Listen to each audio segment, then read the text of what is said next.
Unbelievable. That'll be 4 champs, 2 interims and 2 legit, well 3 legit now with Tom being promoted from the UK that have become champions. And for Justin Gaethje, this is the final go. This is the final crack of the whip. The man's had 2 title fights in the past, Charles Oliveira to Khabib Nurmagomedov, and now he gets to go up against Paddy. I am not saying that Paddy deserves this more than Armin, but I'm just saying because he hasn't fought, because Ilya hasn't fought, and I suspect they want to get into a training camp. If they haven't even started one already, I suspect they're going to want to announce this, get rolling with the promotion. There's a lot of history there, and you have Armin sit in the front row, and you say he is next. Like, let's get some decorum here. Let's start figuring out who's next. What's the package? The first major showdown of 2026 is looming, and the atmosphere is electric as Justin Gaethje prepares to face Paddy Pimblett for the interim lightweight championship. Tony Ferguson weighed in with his take, setting the stage. He pointed out that Justin has weathered far tougher battles, endured harsher tests, and exchanged blows in ways Paddy can hardly imagine. According to Tony, Paddy's fire comes from being fresh and untested, whereas Justin's determination is forged from hardship, experience, and scars of real combat. He warned that when the cage door closes, Paddy's raw energy won't stand a chance against Justin's seasoned savvy. Very beatable, and Gaethje's very beatable as well. But when it goes into the passion and how upsetting Justin Gaethje has always been about not getting that real title shot, and they just keep dangling it right there again.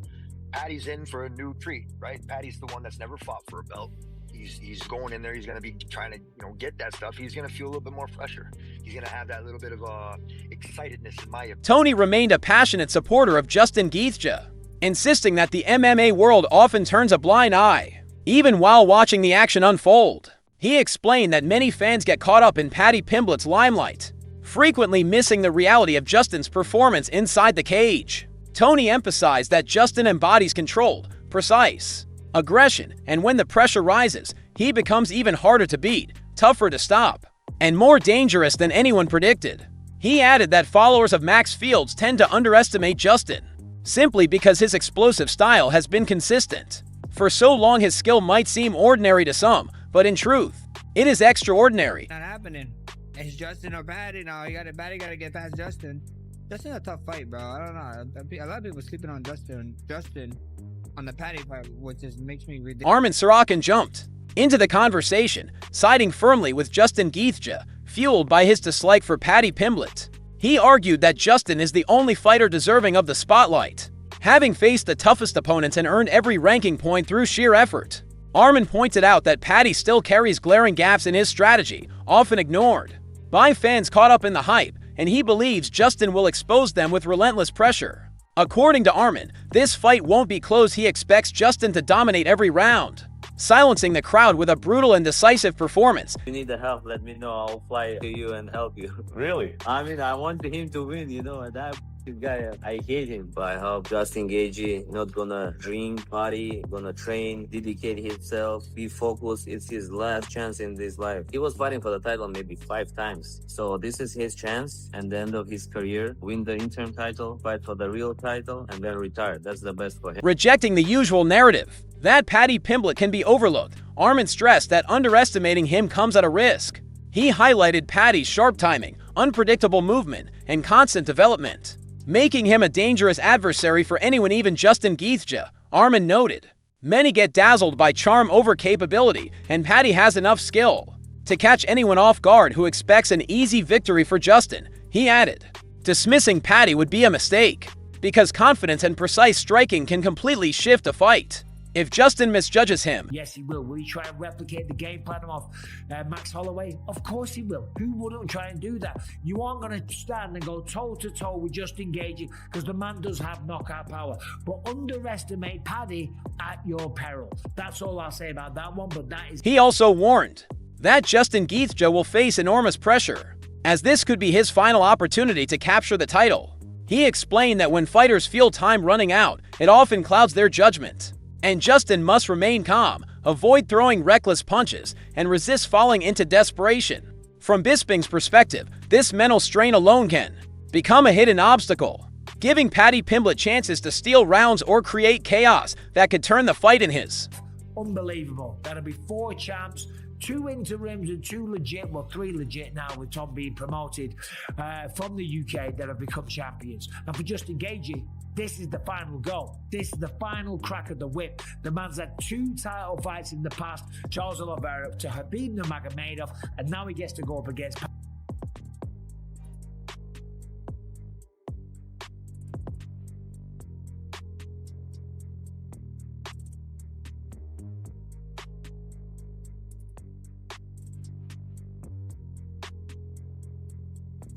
Cora shocked many by siding with Paddy Pimblett. He said, "Paddy's striking has developed enough to land significant shots whenever Justin overextends."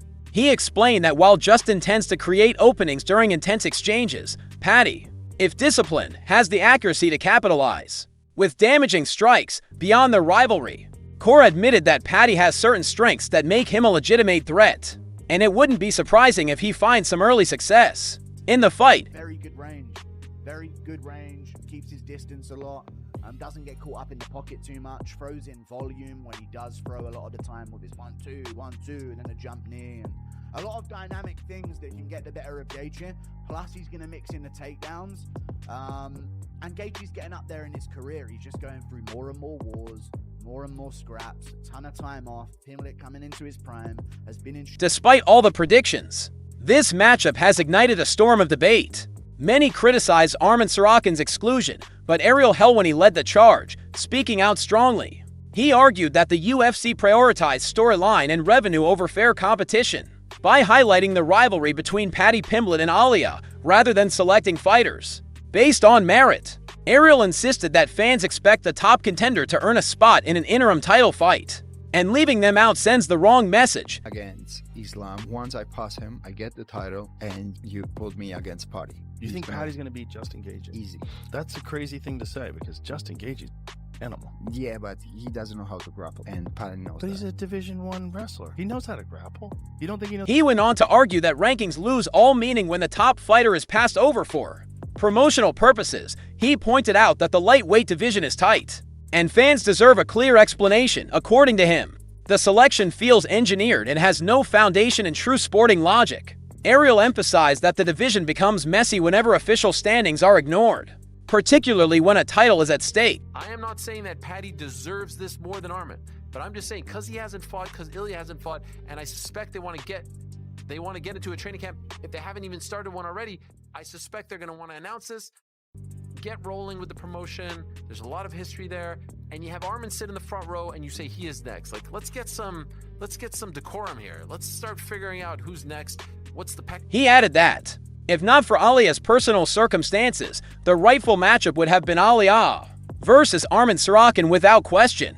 He highlighted that both fighters earned their positions through real victories, not hype, and sidelining them shifts the division's focus from skill to spectacle.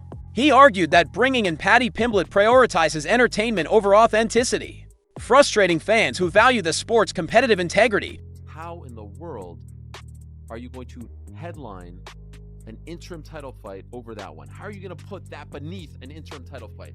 And an interim title fight, once again, that does not feature...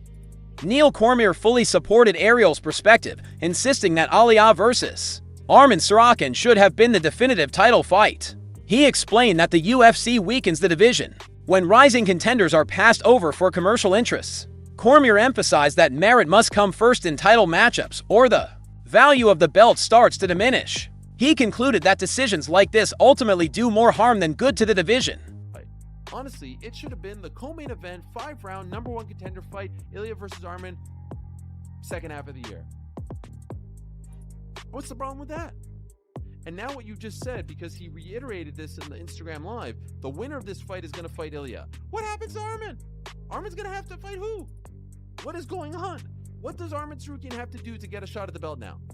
I know he had the fight back in January. He got hurt. Sue the guy. He sat patiently. He went out there. He steamrolled right through Dan Hooker. He did exactly what he had to do. He did what Khamzat and Islam did not do. He finished his opponent on the ground in dominant, impressive fashion. And now what is he? Now he's just floating in the wind. Chandler weighed in as well, pointing out that if Paddy Pimblett somehow wins this fight, Arman Sarakin would likely face the easiest opponent of his career. He noted that the gap in physical strength, striking ability, and experience between Armin and Paddy would be huge with such a mismatch. The fight would hardly seem competitive. Many analysts echoed this sentiment, describing it as an almost effortless title defense for the champion. Then we go, man, the way he beat Chandler, we've never seen that before. But Ilya's a different beast. He's a savage. But so is Armin Tsarukyan. I believe that Armin versus Ilya is the fight, man. 100%. From the interactions they have, the way that you can tell that those guys don't like each other. Ilya said he slapped him the other day. Armin said he touched his face, and now he's saying he slapped him. It's easy to build a fight between these two, because when you build a fight between these two, you feel like it's going to be... He also emphasized that people shouldn't mistake Justin Gaethje for a heavyweight powerhouse just because of his knockout power. He argued that Armin Tsarukyan is the only real contender capable of challenging Ilia Toporia's title, and that the UFC often wastes time on inconsequential matchups. He highlighted Armin's wrestling foundation, control of pace, and composure as tools to put Ilya in tough spots. While he acknowledged that a Gaethje versus Paddy Pimblett fight delivers excitement, he insisted it doesn't answer the real question of who deserves the championship. Have a good chance to keep it past a round or two, because he's not going to engage, I think, as much as Oliveira did, and we all found out how Oliveira would do if that right hand left hook lands. But ultimately, I think Topuria, it's not as big of a mismatch as most people think, but it's definitely a mismatch, and that's just because we're talking Ilya. Speaking on UFC business, he noted that the organization prioritizes viewership and compelling storylines, and that Paddy Pimblett is a massive star who generates significant buzz. Armin admitted he understands the reasoning, even if he disagrees with the decision. He explained that the UFC is willing to set aside ranking integrity for hype, and this situation clearly shows that entertainment often takes precedence over merit. That is by far the best performance of Armin Tsarukyan's career. We hadn't seen him since April of 2024. We were supposed to see him at the beginning of this year. It all fell apart. I don't know what happened. Back injury, bad weight cut, whatever the actual reason was, I don't know. What I do know is that guy who you just saw there at 155 pounds, and that means I'm excluding Islam from this conversation for the present moment. That is by far, Ilya Topuria. He acknowledged that the UFC is trying to build Paddy Pimblett and Ilia Topuria into a blockbuster rivalry, similar to Conor McGregor versus Khabib, shaping the division around that narrative. He predicted that future matchmaking will likely follow this pattern, as entertainment increasingly takes precedence over strict ranking systems. He's gonna lose to Ilya. Better like to do interim title and make something like a bigger than, because if he has no title, he's fighting for the title. He's not that big, but when he gonna be, I hope he's not gonna be a champion, but like UFC think he's gonna be a champion and he's gonna fight for the real belt with Ilya. That time he's gonna be superstar and they can sell more pay-per-views or whatever they do. And the real fighters like me just watching and waiting. Subscribe for more rapid fight breakdowns, sharp insights, and non-stop updates from the world of MMA.